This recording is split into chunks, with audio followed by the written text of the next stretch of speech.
ನಮಸ್ಕಾರ ಸ್ನೇಹಿತರೆ, ಪಿಂಚಣಿದಾರರಿಗೆ 2 ಭರ್ಜರಿ ಗುಡ್ ನ್ಯೂಸ್. ಹೌದು, ರಾಜ್ಯದಲ್ಲಿ ಹಿರಿಯ ವ್ಯಕ್ತಿಗಳಾಗಿರಲಿ ಅಥವಾ ಅಂಗವಿಕಲರಾಗಿರಲಿ ಅಥವಾ ವಿಧವಾ ಮಹಿಳೆಯರಾಗಿರಲಿ ಪಿಂಚಣಿಯಲ್ಲಿ ಹೆಚ್ಚಳ ಕೂಡ ಆಗ್ತಾ ಇದೆ. 2 ಭರ್ಜರಿ ಗುಡ್ ನ್ಯೂಸ್ ಕೂಡ ಬಂದಿದೆ. ಹಾಗಾದರೆ ಬನ್ನಿ, ಏನಿದು ಮಾಹಿತಿ ಎಲ್ಲ ಕೂಡ ನಾವು ಈ ಒಂದು ವಿಡಿಯೋದಲ್ಲಿ ನೋಡ್ತಾ ಹೋಗೋಣ. ನಿಮಗೆ ಸರಿಯಾಗಿ ಪಿಂಚಣಿ ಹಣ ಜಮಾ ಆಗ್ತಾ ಇಲ್ಲಪ್ಪ ಅಂದರೆ ಅದಕ್ಕೂ ಕೂಡ ಏನು ಮಾಡಬೇಕು ಅಂತಕ್ಕಂತಹ ಸೊಲ್ಯೂಷನ್ ಕೂಡ ಈ ಒಂದು ವಿಡಿಯೋದಲ್ಲಿ ಸಿಗುತ್ತೆ. ಹೌದು, ರಾಜ್ಯದಿಂದ ಬಂದಿರತಕ್ಕಂತಹ ಮುಖ್ಯವಾದ ಮಾಹಿತಿ ಇದು.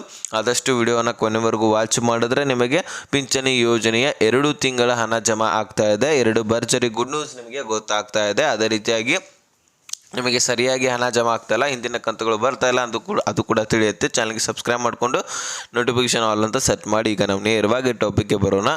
ವೀಕ್ಷಕರೇ, ಪಿಂಚಣಿ ಯೋಜನೆಯಲ್ಲಿ ನಿಮಗೆ ಗ್ಯಾರಂಟಿ ಯೋಜನೆಗಳು ಬಂದ ಬಳಿಕ ಯಾಕಪ್ಪ ಗ್ಯಾರಂಟಿ ಯೋಜನೆಗಳು ಬಂದವು ಹಾಗಾಗಿದೆ. ಹೌದು, ನಿಜ ಇದು. ಯಾಕಂದರೆ ಆರ್ಥಿಕ ಪರಿಸ್ಥಿತಿ ಸರ್ಕಾರದ್ದು ಹದಗೆಟ್ಟಿರ್ತಕ್ಕಂಥದ್ದು. ಆರ್ಥಿಕ ಪರಿಸ್ಥಿತಿಯಲ್ಲಿ ಈಗ ಬಹಳ ಸಾಲ ಮಾಡಿರ್ತಕ್ಕಂಥದ್ದು ರಾಜ್ಯ ಸರ್ಕಾರ. ಅಂಥದ್ರಲ್ಲಿ ಈಗ ಪಿಂಚಣಿ ಯೋಜನೆಯಲ್ಲಿ ಸರಿಯಾಗಿ ಹಣ ಜಮಾ ಮಾಡಿರಲಿಲ್ಲ. ಸುಮಾರು 23 ಲಕ್ಷ ಫಲಾನುಭವಿಗಳನ್ನು ಪಿಂಚಣಿ ಯೋಜನೆಯಿಂದ ತೆಗೆದುಹಾಕಲಾಗಿತ್ತು ಕೂಡ.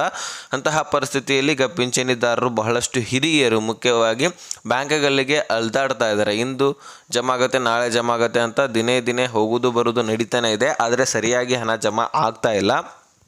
ಈಗ ಸದ್ಯಕ್ಕೆ ರಾಜ್ಯ ಸರ್ಕಾರ ಒಂದು ಮಾಹಿತಿಯನ್ನು ಕೊಟ್ಟಿದೆ, ಭರ್ಜರಿ ಗುಡ್ ನ್ಯೂಸನ್ನು ಕೊಟ್ಟಿರ್ತಕ್ಕಂಥದ್ದು. ನಿಮಗೆ ಇನ್ನೂವರೆಗೂ ಹಣ ಹಾಕಿರಲಿಲ್ಲ, ಸ್ವಲ್ಪ ಡಿಲೇ ಆಗಿತ್ತು. ಜೂನ್ ಮತ್ತು ಜುಲೈ ತಿಂಗಳ ಹಣವನ್ನು ನಾವು ಹಾಕಿಕೊಡ್ತಾ ಇದ್ದೀವಿ ಅಂತಕ್ಕಂತಹ ಮಾಹಿತಿಯನ್ನು ಕೊಟ್ಟಿದ್ದಾರೆ. ಹೌದು, 800 ರೂಪಾಯಿ ಜಮಾ ಆಗ್ತಾ ಇದ್ದರೆ ನಿಮಗೆ 1600 ರೂಪಾಯಿ ಅಂದರೆ 1600 ರೂಪಾಯಿ ಹಣ ಜಮಾ ಆಗುತ್ತೆ. 2 ತಿಂಗಳು ಸೇರಿಸಿ ನಿಮ್ಮ ಖಾತೆಗಳಿಗೆ ಬರ್ತಾ ಇದೆ. ಹೌದು, 2 ತಿಂಗಳ ಹಣವನ್ನು ನಿಮ್ಮ ಖಾತೆಗಳಿಗೆ ಹಾಕಿಕೊಡ್ತಾ ಇದ್ದಾರೆ. ಈಗ ಜೂನ್ ಮತ್ತು ಜುಲೈ ತಿಂಗಳ ಹಣ ಬರಬೇಕಾಗಿತ್ತು. ಜುಲೈದು ಕೂಡ ಈಗ ಸ್ಟಾರ್ಟ್ ಆಗಬೇಕಾಗಿತ್ತು, ಇನ್ನೂ ಕೂಡ ಪ್ರಾರಂಭವಾಗಿರಲಿಲ್ಲ. ಈಗ ಸದ್ಯಕ್ಕೆ 2 ತಿಂಗಳ ಹಣವನ್ನು ನಾವು ಹಾಕ್ಕೊಡ್ತೀವಿ ಅಂತಕ್ಕಂತಹ ಆಶ್ವಾಸನೆಯನ್ನು ನೀಡಿ ಈಗ ಕೆಲವೊಂದಿಷ್ಟು ಫಲಾನುಭವಿಗಳಿಗೆ ಹಣ ಜಮಾ ಮಾಡಲಾಗಿದೆ. ಬೇಕಾದರೆ ನಿಮ್ಮ ಬ್ಯಾಂಕ್ ಅಕೌಂಟ್ಗಳನ್ನು ಹೋಗಿ ಚೆಕ್ ಮಾಡ್ಕೊಂಡು ನೋಡಿ, ನಿಮಗೆ ಕ್ಲಾರಿಟಿ ಸಿಗುತ್ತೆ. ಹೌದು, ಈಗ ಬಹಳಷ್ಟು ಫಲಾನುಭವಿಗಳು ಬ್ಯಾಂಕ್ಗಳಿಗೆ ಹೋಗೋದು ಬರೋದು ಮಾಡ್ತಾ ಇರ್ತೀರಿ, ಆದರೆ ಸರಿಯಾಗಿ ನಿಮಗೆ ಜಮಾ ಆಗಿದೆ ಇಲ್ವೋ ಗೊತ್ತಾಗ್ತಿರೋದಿಲ್ಲ. ನೀವು ಬ್ಯಾಂಕ್ಗಳಿಗೆ ಹೋಗೋದು ಬರೋದು ನಡೀತಾ ಇರುತ್ತೆ. ಆದರೆ ಅದಕ್ಕೆ ನಮ್ಮ ಚಾನಲ್ನ ಸಬ್ಸ್ಕ್ರೈಬ್ ಮಾಡಿ ಇಟ್ಕೊಂಡ್ಬಿಡಿ. ನಾವು ಜಮಾ ಆದ ಮೇಲೆ ನಾವು ತಿಳಿಸ್ತೀವಿ, ಆವಾಗ ಬ್ಯಾಂಕ್ಗೆ ಹೋಗಿ ನೀವು ಬರ್ಬೋದು. ಅದರಲ್ಲಿ ಹಿರಿಯ ವ್ಯಕ್ತಿಗಳಂತೂ ದಿನೇ ಬ್ಯಾಂಕ್ಗಳಿಗೆ ಹೋಗೋದು ಬರೋದು ಮಾಡ್ತಾನೆ ಇರ್ತಾರೆ. ಸೊ ಅವರಿಗಂತೂ ಬಹಳಷ್ಟು ಈಗ ಹಣ ಇವತ್ತು ಜಮಾ ಆಗುತ್ತೆ, ನಾಳೆ ಜಮಾ ಆಗುತ್ತೆ ಅಂದ್ಕೊಳ್ತಾನೆ ಇರ್ತಾರೆ. ಅದಕ್ಕೋಸ್ಕರ ನೀವು ಜಮಾ ಆದ ಮೇಲೆ ಬ್ಯಾಂಕ್ಗಳಿಗೆ ಹೋಗಿ ದುಡ್ಡನ್ನು ತೆಗೆದುಕೊಂಡು ಬರ್ಬೋದು. ಸುಮ್ಮನೆ ದಿನೇ ಹೋದರೆ ನಿಮಗೆ ಪ್ರಾಬ್ಲಮ್ ಅಷ್ಟೇ, ಮತ್ತೇನಿಲ್ಲ.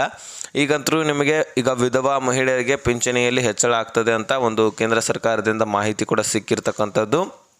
7-8% ಅಷ್ಟು ಫಲಾನುಭವಿಗಳಿಗೆ ಅಂದರೆ 7-8% ಪಿಂಚಣಿ ಮಾತ್ರ ಹೆಚ್ಚಳ ಆಗಿದೆ. ಹೆಚ್ಚಂದರೆ ಅತಿ ಹೆಚ್ಚಲ್ಲ, ಒಂದು ಸ್ವಲ್ಪ ಮಟ್ಟದಲ್ಲಿ. ಈಗ 1000 ಜಮಾ ಆಗ್ತಾ ಇದ್ದರೆ 1200, 1300 ಈ ರೀತಿ ನಿಮ್ಮ ಖಾತೆಗಳಿಗೆ ಹಣ ಜಮಾ ಆಗುತ್ತೆ ಅಂತಕ್ಕಂತಹ ಮಾಹಿತಿ ಇಲ್ಲಿ ಲಭ್ಯವಾಗಿರ್ತಕ್ಕಂಥದ್ದು. ಇನ್ನು ಇಂಪಾರ್ಟೆಂಟ್ ಏನಪ್ಪ ಅಂದರೆ ಈ 2 ತಿಂಗಳ ಹಣ ಅಂತೂ ಜಮಾ ಆಗ್ತಾ ಇದೆ, ಓಕೆ, ಇದಂತೂ ಅಲ್ಲ. ಇನ್ನು ಹಣ ಸರಿಯಾಗಿ ನಮಗೆ ಬರ್ತಾ ಇಲ್ಲಪ್ಪ ಅಂದರೆ ಜಮಾನೇ ಆಗ್ತಾ ಇಲ್ಲಪ್ಪ ಅಂದರೆ ನೀವು ಒಂದು ಕೆಲಸ ಮಾಡಬೇಕಾಗತ್ತೆ. ಈಗಾಗಲೇ ಸುಮಾರು 23 ಲಕ್ಷ ಫಲಾನುಭವಿಗಳನ್ನು ತೆಗೆದಿದ್ದಾರಲ್ಲ, ಇನ್ನೂ ಕೂಡ ಡಾಕ್ಯುಮೆಂಟ್ಸ್ಗಳು ವೆರಿಫಿಕೇಷನ್ ಆಗ್ತಾ ಇದೆ.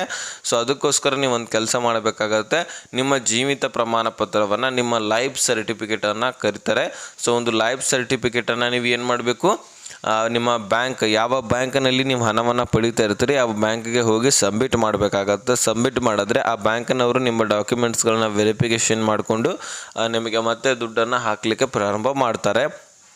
ಅದಕ್ಕೋಸ್ಕರ ನೀವೇನು ಮಾಡಬೇಕು, ಜೀವಿತ ಪ್ರಮಾಣ ಪತ್ರವನ್ನು, ಲೈಫ್ ಸರ್ಟಿಫಿಕೇಟನ್ನು ತಂದು ಸಬ್ಮಿಟ್ ಮಾಡಬೇಕಾಗತ್ತೆ. ಪಿಂಚಣಿ ಸರಿಯಾಗಿ ಜಮಾ ಆಗಲಿಲ್ಲಪ್ಪ ಅಂದರೆ, ಓಕೆನಾ, ಅವರು ಮಾತ್ರ ಈ ಒಂದು ಕೆಲಸವನ್ನು ಮಾಡಿ ಡೆಫಿನೆಟ್ಲಿ ನಿಮ್ಮ ಖಾತೆಗಳಿಗೆ ನಿಮ್ಮ ಹಣ ಬರುತ್ತೆ. ಓಕೆ, ಪಿಂಚಣಿ ಯೋಜನೆಯ ಬಗ್ಗೆ ಬಹಳಷ್ಟು ಫಲಾನುಭವಿಗಳು ಕೇಳ್ತಾ ಇದ್ರಿ, ಯಾವಾಗ ಜಮಾ ಆಗುತ್ತೆ ಸರ್ ಅಂತ. ಯಾಕಂದರೆ ಬಹಳಷ್ಟು ದಿನ ಆಯಿತು, ಡಿಲೇ ಆಗಿತ್ತು. ಜುಲೈ ಮತ್ತು ಜೂನ್ ತಿಂಗಳ ಹಣ ನಮಗೆ ಬಂದಿಲ್ಲ, ಯಾವಾಗ ಜಮಾ ಆಗುತ್ತೆ ಅಂತಕ್ಕಂತಹ ಮಾಹಿತಿ ಕೇಳ್ತಾ ಇದ್ರಿ, ತಿಳಿಸಿದ್ದೀನಿ. ಇನ್ನು ಇದನ್ನು ಹೊರತುಪಡಿಸಾಗಿ ಏನೇ ಕ್ವಶನ್ಸ್ ಇರಲಿ ಅದನ್ನು ಡಿಸ್ಕ್ರಿಪ್ಷನಲ್ಲಿ ಇನ್ಸ್ಟಾಗ್ರಾಮ್ ಲಿಂಕ್ ಕೊಟ್ಟಿರ್ತೀನಿ, ಅಲ್ಲಿಂದ ನನಗೆ ಸಪ್ರೇಟಾಗಿ ಮೆಸೇಜ್ ಮಾಡಿ, ನಾನು ಖಂಡಿತವಾಗಲೂ ರಿಪ್ಲೈ ಕೊಡ್ತೀನಿ. ಸೊ ಇಷ್ಟು ಅಪ್ಡೇಟು ನಿಮಗೆ ಸಿಕ್ಕಿದೆ. ಆದರೆ ನೆಕ್ಸ್ಟ್ ಮಾಹಿತಿಯೊಂದಿಗೆ ಸಿಗೋಣ. ಅಲ್ಲಿ ತನಕ ಬಾಯ್, ಟೇಕ್ ಕೇರ್ ಫ್ರೆಂಡ್ಸ್.